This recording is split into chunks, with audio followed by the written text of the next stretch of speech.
Hi guys, hope you're doing very good. You're welcome again to the channel Takes Guide, and I'm excited as always coming your way with another episode of Loving Yourself. Now, if you're new to this channel, I encourage you to subscribe. Press the bell so every video I upload, you'll be notified. Also, don't keep what you know to yourself alone. Tell us what you think on every topic we discuss right here on the channel, because you don't know who may be reading your comments and who may be blessed from what you are going to say. Also like and share so we can bless those who may not be connected to this channel one way or the other. So thank you for watching again. Today we're looking at limits, and I'm excited when we talk about limits because whenever I see someone going beyond their boundary, I ask just a simple question: do you know your limits? And do you know what breaks you?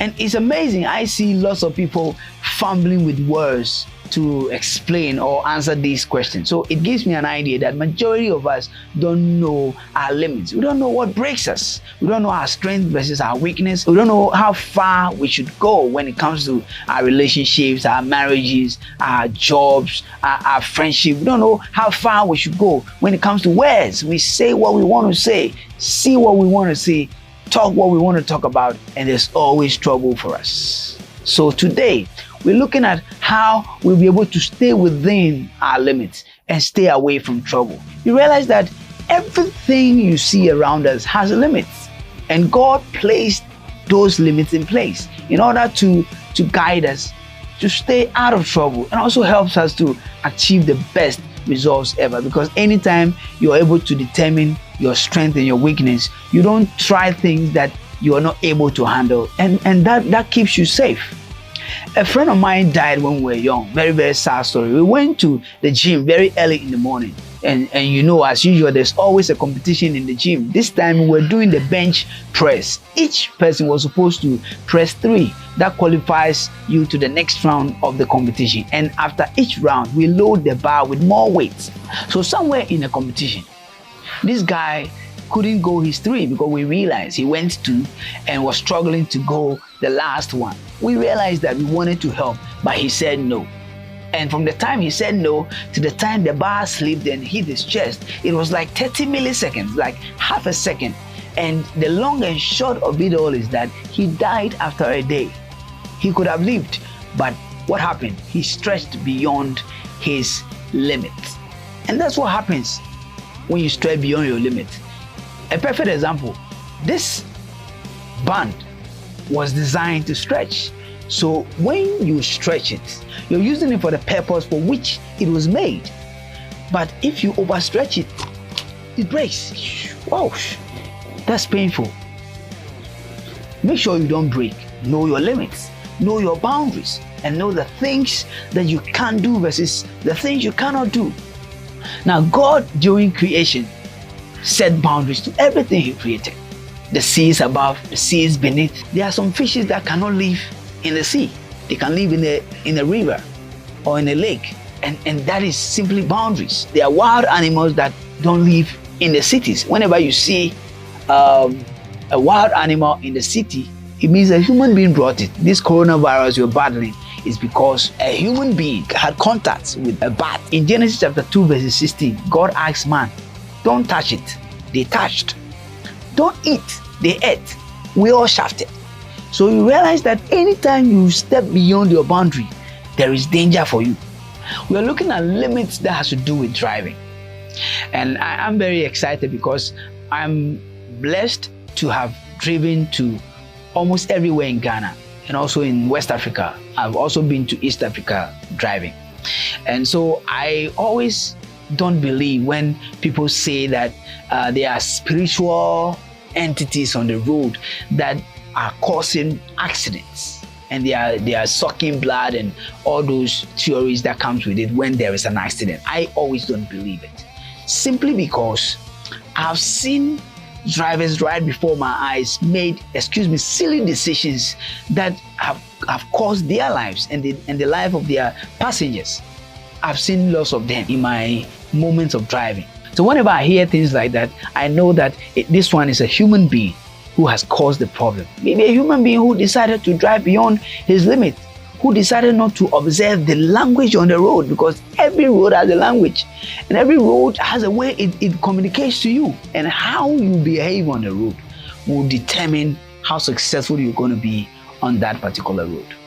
So let me share with you some 7 steps or 7 things, 7 areas where I feel that most of the time as drivers, we go beyond our limit. Number 1, know your car. Know the strength on your car.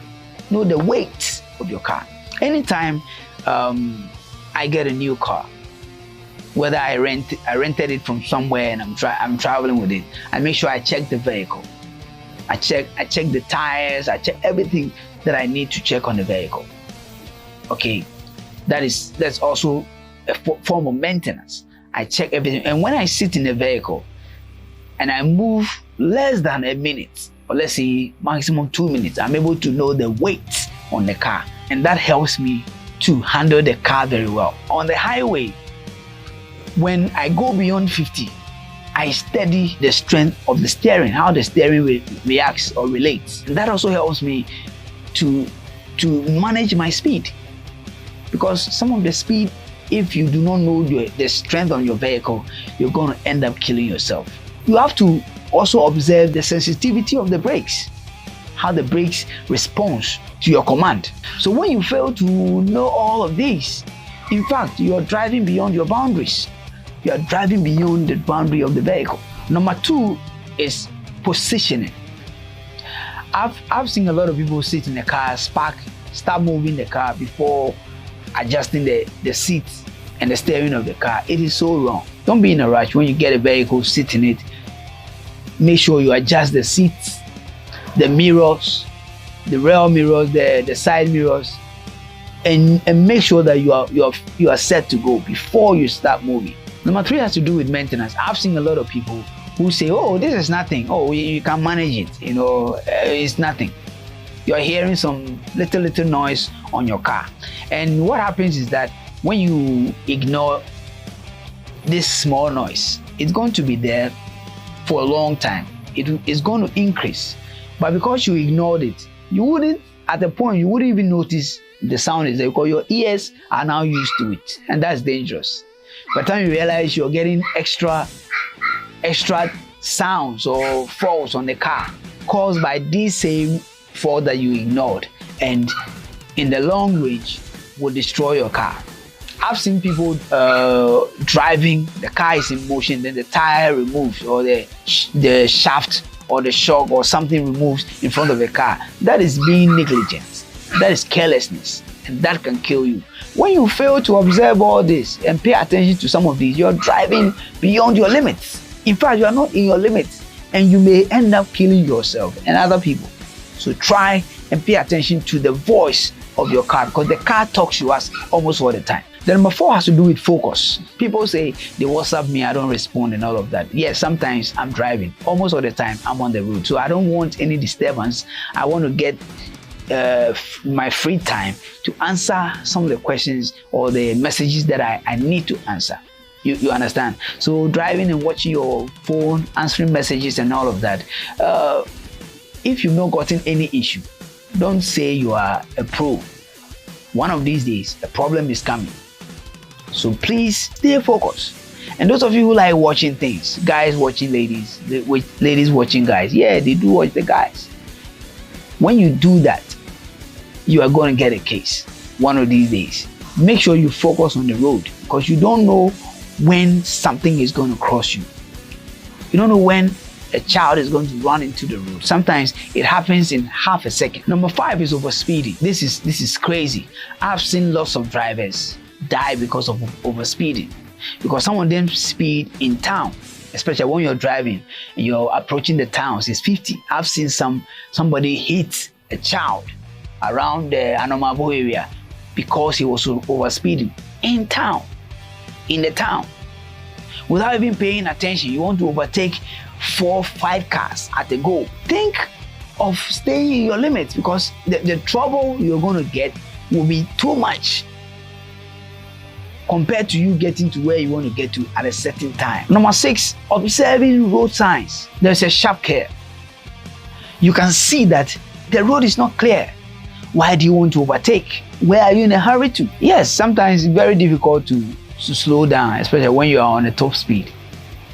But it is necessary to slow down, because sometimes, when we are traveling, we slow down specifically because we don't want the police to arrest us. But it's necessary because you don't know who may be crossing, and that is going to create a problem for you.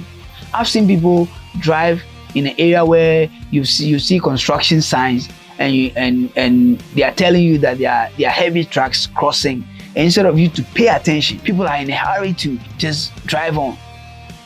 And there's always danger when you fail to observe the road signs.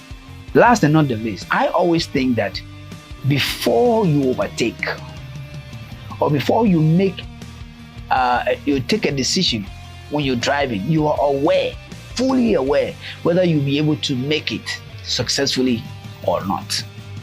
I don't know if most drivers feel the same way I feel, but anytime I want to overtake, or anytime I'm speeding and my speed hits a certain level, I'm able to sense the weight of the car, and I hear voices. Something tells me that the speed you are, if anything happens, you'll be dead. So I try to manage my speed at a certain level almost all the time when I'm driving. I try my best.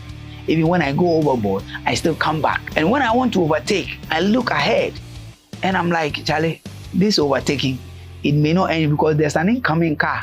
I don't know the speed, though sometimes we are able to tell that this big truck, normally big trucks are slow, so you may be able to go before he gets you. I don't want to try it almost all the time. I don't want to, because I want to be able to go to where I'm going safely and return home to come and see my family and my lovely wife. So hey, why do I want to kill myself by being in a hurry?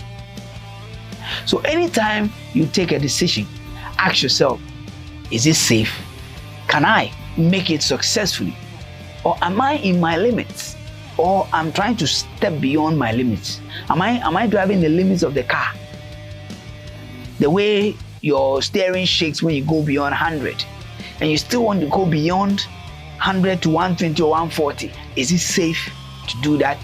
If it is, then that's good for you. If it's not, stay within your limits. You want to overtake.